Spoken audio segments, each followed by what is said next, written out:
What's going on, everybody? This is dkdynamite, and I just got back home, and as I walked in the door, all of a sudden I found out that the MP5 is usable a bit early over in Modern Warfare 2 multiplayer. Definitely stay tuned. But before we jump into that, be sure to hit that subscribe button down below, drop a like, and make sure you have notifications on to stay up to date with everything going on in Modern Warfare 2, Warzone 2, Warzone Mobile, and any other future Call of Duty as well. Now, with that being said, I have a vlog coming out this weekend detailing just what happened over on the trip to COD Next. It was a fantastic time. Hope you guys do check that out.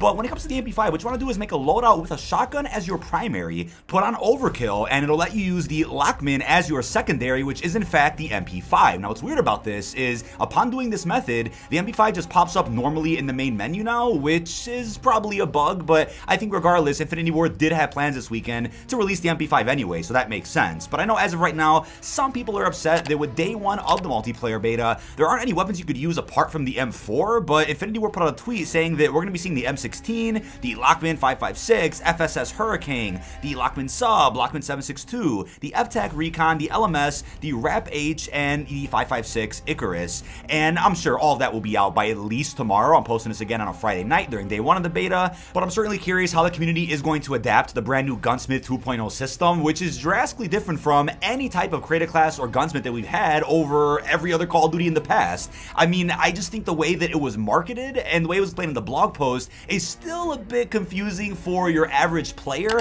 I understand it. I got hands-on with it for many hours, and I know people out there that are religiously playing the beta right now also understand it, but I think upon first glance it is a bit confusing. The fact that weapons exist in a bit of a skill tree-like system, and instead of individually selecting certain weapons, you kind of just have those weapons existing in like a family tree of sorts that you unlock as you rank up, and the attachments you unlock for that skill tree can be used on all those weapons that were in the tree itself. So I understand it is a bit tedious to explain, but I'm really excited to see the community adapt to this over the next year. Now, it's also been said that if you have feedback, share it with developers constructively. Those who personally attack the developers need to stop. Doesn't fix anything. Completely agree with Charlie there. Infinity Ward set up a Reddit post to share feedback, be constructive, and let's hope they listen.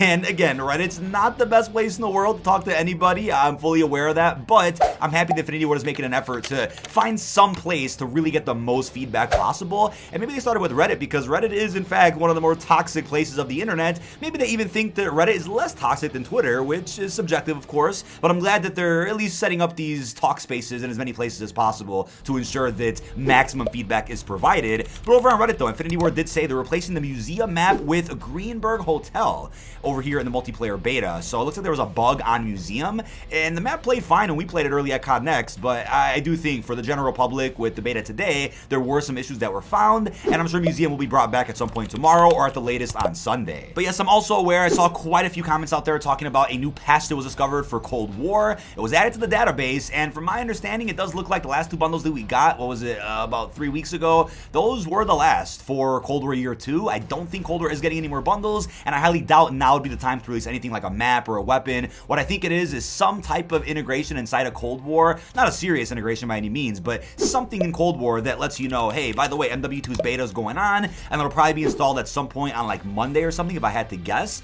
but that's all I think it is. It's definitely Modern Warfare 2 related, and that will probably be it. But you know, the MP5 is one of my all-time favorite weapons from MW19 and of course Cold War. I mean, I love the MP5 for many years, but I've used it a lot more in some of the recent CODs, so definitely enjoy that MP5. I don't think they'll patch out this method, but if they do, I'll pin a comment down below, and I'm sure the weapon will release officially this weekend anyway. But without further ado, enjoy the legendary MP5 that is now back in Modern Warfare 2. See you guys in the next one.